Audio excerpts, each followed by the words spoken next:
military base in the UAE. There were no casualties, but our standing with the US might need some first aid after the President, Donald Trump, lashed Australia for not offering to do more to help. A constellation of Iranian missiles. These ones heading for Israel. One gets through, killing 2 people in Tel Aviv.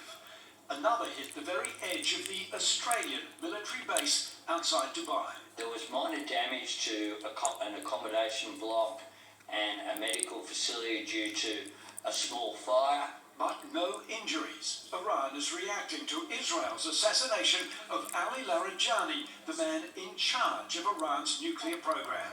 Also killed the head of Iran's security force responsible for crushing internal dissent. In the past 24 hours, we knocked out 2 of the terrorist chieftains, the top terrorist chieftains of this tyranny.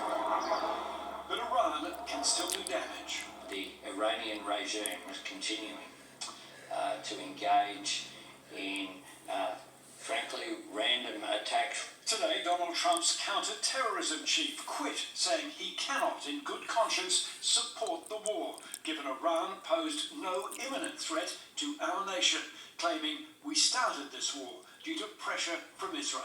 Every country realized what a threat Iran was. The question is whether or not they wanted to do something about it. On social media, the president slammed traditional allies of the US, saying thanks to America's military success, we no longer need or desire NATO's assistance. We never did. Likewise, Japan, Australia, and South Korea.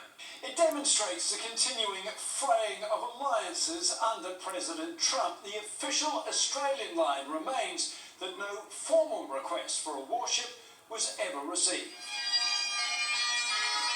Making the traditional St. Patrick's Day fuss for the Irish, the president explained his rationale for going to war. Can't have lunatics controlling nuclear weaponry. But then had to cop some advice from Ireland's Prime Minister. Our own recent history has convinced us that dialogue, negotiation and de-escalation are the ways to make progress. President Trump now says the US will be leaving the war in the very near future. Hugh Rimmington, 10 News.